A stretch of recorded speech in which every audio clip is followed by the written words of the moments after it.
Baby আজকের খাবারটা তো অনেক টেস্টি হয়েছে। হ্যাঁ বেবি আমি তো রান্না করেছি। ঠিক আছে আমি তাহলে প্লেটটা ধুয়ে আসি। আরে বেটা তুই কেন প্লেট ধুবি? তুই অফিসে যা। ঠিক আছে আমি গেলাম। ওই তো চলে গেছে অফিসে। আমি প্লেট দেবো তাহলে হবেই। যাই আমি মোবাইল ঘাটবো গিয়ে। ভালোই হলো শাশুড়ি প্লেট হচ্ছে, আমি একটু রেস্ট করবো।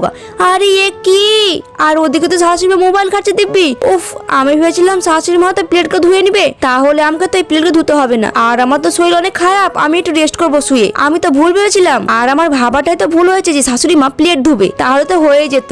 উনি শুধু খালি ওনার ছেলের কাছে বড় হওয়ার জন্য এসব কিছু করলো। আর যেমনই ওনার ছেলে অফিসে চলে গেল, অমনি শাশুড়ি মা নিজের আসল রূপে চলে এলো। আর দেখো না, আমার হাজবেন্ড তো ভাবছে ওনার মা প্লেট ধুচ্ছে, কিন্তু এদিকে তো ওনার মা দিব্যি মোবাইল ঘাটছে।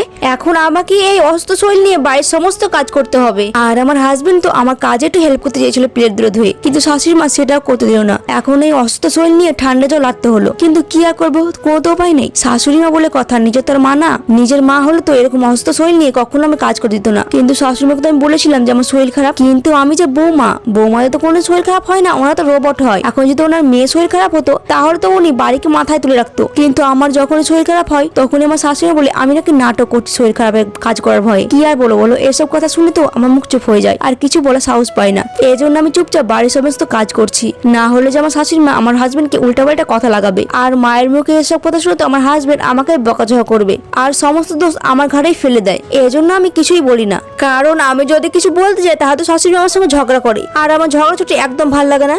এই জন্য আমি সবকিছু চুপচাপ মুখে সহ্য করে নি। আর দেখো বন্ধুরা, আমি কেমন চুপচাপ বাড়ি ঘরকে পরিষ্কার করছি, আর বাড়ি ঘর পরিষ্কার পরিচ্ছন্ন করে রাখা তো আমার দায়িত্ব, তাই না? এই জন্য আমি কিছুই বলি না। আর দেখো এই সুন্দর সুন্দর জিনিসগুলো দিয়ে কত সুন্দর বাড়ি ঘর পরিষ্কার হয়ে যাচ্ছে না? এই জিনিসগুলো যদি সবার বাড়িতে থাকে সত্যি কাজ করতে অনেক আরাম লাগে, আর এই জিনিসগুলো তো বাড়িতে থাকলে কাজ করতে অনেক কষ্ট হয় না। তো বন্ধুরা দেখো, তোমার সঙ্গে কথা বলতে বলতে আমার বাড়ি ঘরের সমস্ত কাজ হয়ে গেছে। এবার তোমরা একটা করে লাইক করো।